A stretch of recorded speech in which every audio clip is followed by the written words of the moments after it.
Fala galera, sejam bem-vindos a mais uma aula aqui no canal Biologia Legal. Nessa aula de hoje vamos dar início ao estudo das substâncias orgânicas.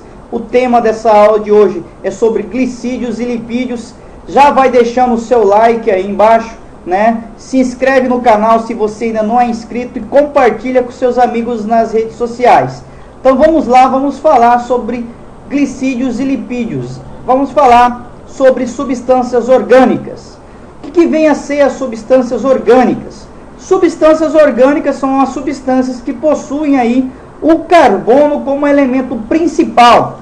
Dentre as substâncias orgânicas eu vou ter os carboidratos, os lipídios, as proteínas, os ácidos nucleicos e as vitaminas. Vamos falar então dos glicídios, também conhecidos aí como carboidratos ou açúcares. Para muitos carboidratos nós vamos ter como fórmula geral CnH2nON. Daí, dessa fórmula geral, que vai vir os termos, né? Carboidrato ou hidratos de carbonos. Vamos falar um pouquinho das funções aí dos glicídios. Os glicídios ou carboidratos ou os açúcares vão ter função de fonte de energia, reserva de energia, função estrutural e também vão servir aí de matéria-prima para biossíntese, né, para a síntese feita pelo organismo de novas moléculas. Então esses açúcares aí, esses carboidratos vão ser usados como tijolos de construção aí, como matéria-prima para biossíntese de novas biomoléculas dentro dos organismos, dentro das células. Eu vou ter aí glicídios classificados como monossacarídeos. Os monossacarídeos vão ser aí os carboidratos mais simples, dos quais vão derivar todas as demais classes de glicídios. Eu tenho aí de 3 a 7 carbonos, né, formando esses glicídios, esses açúcares. Eu vou ter aí com 3 carbonos as trioses, com 4 carbonos as tetroses, com 5 carbonos as pentoses, com 6 carbonos as hexoses e com 7 carbonos as heptoses. Aqui eu coloquei alguns exemplos de glicídios. A glicose, a frutose, a galactose, a ribose e a desoxirribose são exemplos de glicídios. Aqui eu tenho as moléculas de glicose e aqui uma molécula de frutose. Vamos falar um pouquinho também sobre os oligosacarídeos. Os oligosacarídeos vão ser formados a partir da ligação de 2 ou mais monossacarídeos através de ligações glicosídicas. A fórmula geral dos oligosacarídeos é C12H22O11. Os principais oligosacarídeos vão ser os disacarídeos. Eu vou ter como exemplo de disacarídeos a maltose, que tem essa estrutura, né? Essa molécula aqui, a sacarose e a lactose, que são aí exemplos de disacarídeos. Vamos falar um pouquinho sobre os polissacarídeos, que são formados aí por inúmeros monossacarídeos e vão ser insolúveis em água. Como exemplos aí de polissacarídeos, eu tenho o amido, que é formado por mais ou menos 1.400 glicoses, que vai ter o papel biológico aí, o amido de reserva de energia. E os principais locais onde eu encontro o amido, as fontes de amido, é a raízes, caules e sementes de vegetais. A celulose é formado por mais ou menos 4.000 glicoses. O papel biológico da celulose é principalmente a reserva energética. E o principal fonte de celulose seria as paredes celulares das células vegetais. E o glicogênio vai ser formado por mais ou menos 30.000 glicoses que se unem. O papel biológico do glicogênio é a reserva de energia. E a fonte de glicogênio é as células do fígado e também células musculares. Então esses são os polissacarídeos aí, amido, celulose e glicogênio. O amido, né, é produzido aí na fotossíntese dos vegetais, é armazenado nas raízes e sementes e também em caules dos vegetais e é a principal fonte de alimento dos seres vivos. Que eu tenho 2 exemplos de amido. Eu tenho o féculo da mandioca e eu tenho a maisena, que é o amido aí da semente do milho. A celulose é o principal componente aí da parede celular dos vegetais, não vai ser digerido pelo organismo humano, né? Quando a gente se alimenta de um vegetal, a celulose vai ser excretada, vai ser eliminada através das fezes, a gente vai estar se beneficiando aí das demais proteínas, dos carboidratos, dos lipídios, das vitaminas que vão estar nesse vegetal, mas a celulose em si não vai ser absorvida, não é digerida pelo organismo humano. O glicogênio serve de reserva energética aí nos animais, né? Funciona mais ou menos como os amidos aí nas plantas. A absorção da glicose do sangue vai fazer a união para a formação desse glicogênio, então de glicose, e esse glicogênio vai ser armazenado, né, no fígado e nas células dos músculos.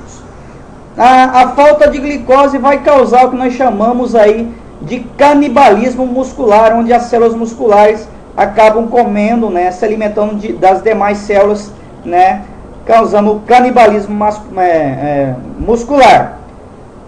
A quitina, né, é um polissacarídeo complexo formado por carbono, hidrogênio, oxigênio e nitrogênio.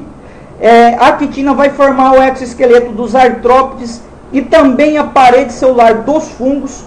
A função da quitina, a principal função da quitina é a função estrutural, porque ela é uma proteína, uma substância rígida e insolúvel, né, o que vai servir aí para formar o exoesqueleto dos artrópodes principalmente, né, como a barata, né, os insetos em geral.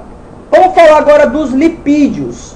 O termo lipídios, né, vem aí do latim, né, lipos significa gordura, idion de natureza, então de natureza gordurosa, formado por carbono, hidrogênio, oxigênio, mais ácidos graxos, mais o álcool. Os lipídios são insolúveis em água e são solúveis em solventes orgânicos como o álcool, a acetona, o éter e o cloroforme. Os lipídios são divididos em glicerídeos, cerídeos, fosfolipídios e os esteroides. Isso aqui, né, mostrando como que é feito aí a lipoaspiração, que faz a retirada aí de gordura do abdômen, né, do corpo humano, né? Daí o termo lipoaspiração, porque insere uma agulha com um aparelho que vai aspirar essa gordura. É uma cirurgia, é um procedimento altamente invasivo que pode muitas vezes levar aí a infecções e a morte, né, do ser que faz isso aí. Então é recomendável que se faça, em vez de fazer uma lipoaspiração, né, que se faça uma dieta, uma alimentação saudável, atividade física para manter o corpo em dia, né? E aí em alguns casos sim é necessário fazer a lipoaspiração, que é a retirada da gordura através da aspiração desse material biológico aí por uma agulha e um aparelho de sucção. Vamos falar um pouquinho dos glicerídeos. Os glicerídeos, o glicerídeo é formado pelo glicerol, que é um álcool, e de 1 a 3 moléculas de ácidos graxos. Os glicerídeos são divididos em óleos. Os óleos são de origem vegetal, são líquidos na temperatura ambiente, têm função energética, protetora e impermeabilizante. As gorduras são de origem animal, são sólidos na temperatura ambiente e têm função energética e isolante térmica. Né? Aqui alguns exemplos de glicerídeos vão causar os problemas de pele, né? A pele fica muito oleosa, permitindo que prolifere bactérias, fungos aí que vai causar as espinhas e os cravos. O urso tem uma grande camada aí de gordura que serve como um protetor aí para a baixa temperatura do ambiente onde eles vivem, né? E os pássaros possuem uma glândula chamada glândula uropigial, que fica situada na cauda, e dessa glândula aí sai um óleo onde os pássaros, principalmente os aquáticos, usam para impermeabilizar suas penas. Por exemplo, esses patinhos, esses patos, se eles mergulharem, eles conseguem sair voando sem problema, porque as penas estão impermeabilizadas aí pelo esse óleo que sai dessa glândula uropigiana e oropigiana. As gorduras são divididas em gorduras insaturadas com ligação, que possuem uma ligação dupla, e gorduras saturadas que possuem uma ligação simples. Aqui eu tenho, né, gorduras insaturadas, saturadas e transaturadas. As gorduras insaturadas, o consumo máximo recomendado por dia de 44 gramas. As saturadas, o consumo máximo é de 20 gramas. E as transaturadas, o consumo máximo recomendado é de 2 gramas ao dia. As gorduras insaturadas podem ser divididas em monoinsaturadas e poliinsaturadas. Tá? As saturadas não têm uma divisão, são apenas gorduras saturadas. E as transaturadas é aí as gorduras, a hidrogenação aí de óleos vegetais, né, feita através da criação de hidrogênio. As gorduras insaturadas são consideradas boas, são de origem vegetal e geralmente líquidas, e encontradas aí no abacate, no óleo da canola, no azeite de oliva, nozes, amendoim, atum, salmão, nos peixes aí o ômega 3. Essas gorduras insaturadas aumentam o nível de HDL e reduz o nível de LDL, diminuindo assim os riscos de problemas cardiovasculares. Já as gorduras saturadas são consideradas ruins, são de origem vegetal e origem animal, geralmente são sólidas as gorduras, né? São encontradas aí em óleos de coco, óleo de algodão, da palma, azeite de dendê, bacon, banha e carnes e laticínios. Ela vai estar aumentando, a gordura saturada vai estar aumentando o LDL e reduz o HDL, o que favorece aí o surgimento de problemas cardiovasculares como a hipertensão, os ateromas, o AVC, e pode agravar a obesidade e causar alguns tipos de câncer. As gorduras transaturadas são também consideradas ruins, são de origem vegetal, mas que passaram por um processo de hidrogenação, são produtos industrializados, o que aumenta aí a viabilidade do produto, né? Pois vai ser necessário menos refrigeração para manter esse material aí. Ele vai também, as gorduras transaturadas também aumentam aí o LDL e reduz o HDL, favorecendo os problemas cardiovasculares como a hipertensão, o ateromas, o AVC, e pode agravar também a obesidade e causar alguns tipos de câncer. Os cerídeos são conhecidos como cera, né? A gente encontra cera no ouvido, cera geralmente a gente encontra em toda a superfície de vegetais como as folhas e frutos, né? O que vai dar aí uma impermeabilização a esses vegetais. E as abelhas também usam para fazer aí os favos, o mel, né? Onde elas armazenam o mel, produzem o mel e também colocam os seus ovos aí. Então esses são os cerídeos, também conhecidos como cera. Os fosfolipídios, né, vão apresentar aí um álcool ácido e o fosfato em uma molécula nitrogenada. Aqui eu tenho a representação de uma molécula de fosfolipídio. Essa molécula de fosfolipídio possui duas partes, possui uma extremidade polar hidrofílica, que é essa cabeça, e essa cauda aqui é a extremidade não polar chamada hidrofóbica, que tem aversão à água. E os fosfolipídios vão fazer parte principalmente da formação aí da membrana celular das células. Os esteroides vão compreender aí os hormônios sexuais e também o colesterol.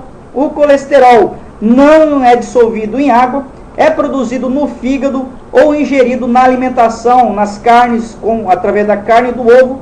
Ele é necessário, o colesterol, para o organismo, porém em pequena quantidade, né? Pois o excesso do colesterol, né, o excesso, quando tem um excesso em colesterol, ele vai se acumular aí nas artérias, obstruindo a passagem do sangue, causando problemas aí relacionados ao sistema cardiovascular.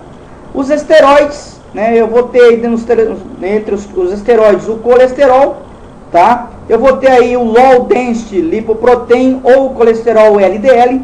Acredita-se que são a classe maléfica ao ser humano, né, o LDL, por serem incapazes de transportar o colesterol do fígado até as células de outros tecidos. Acredita-se ter ação danosa, né, formando aí placas de gordura, causando a arteriosclerose nos vasos sanguíneos, o entupimento dos vasos sanguíneos. Já o HDL, o High Density Lipoprotein, né, o HDL, acredita-se que são aí capazes de absorver os cristais de colesterol que começam a ser depositados nas paredes das artérias, retardando assim o processo de arterioscleróticos, né? Evitando problemas aí de entupimento de veias e artérias. Os hormônios sexuais vão trazer aí as características sexuais primárias, né, no nascimento do organismo, do indivíduo, com os órgãos sexuais, diferença de órgão sexual masculino e feminino. Também trazem aí as características sexuais secundárias na puberdade, através da ação dos hormônios sexuais, como testosterona e estrogênio. Aqui, né, vamos falar um pouquinho da questão da idade das pessoas e as mudanças que acontecem no organismo. O início da puberdade no homem e na mulher é a partir dos 9 aos 10 anos, né? Vou ter o início da puberdade de 11 aos 12 anos. Vai ter aí, no caso no homem, o desenvolvimento do tórax e também um aumento aí da altura, né, do indivíduo. Na menina existe o desenvolvimento aí dos seios, também os pelos púbicos e pelos axilares. Dos 13 aos 14 anos vai ocorrer aí no menino a mudança de voz, e nas meninas vai ocorrer o alargamento da bacia e vai acontecer a primeira menstruação, né, e a maturação sexual. Quando acontece a primeira menstruação, significa que a menina está apta a se reproduzir, né, o organismo está pronto para se reproduzir.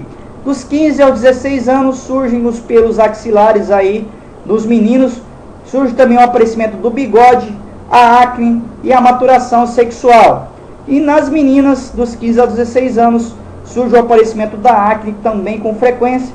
E dos 17 aos 20 anos no homem, surge a barba, os pelos sobre o peito, sobre o resto do corpo, né, e ao fim da puberdade. Na menina também acontece o fim da puberdade entre os 17 e os 20 anos de idade.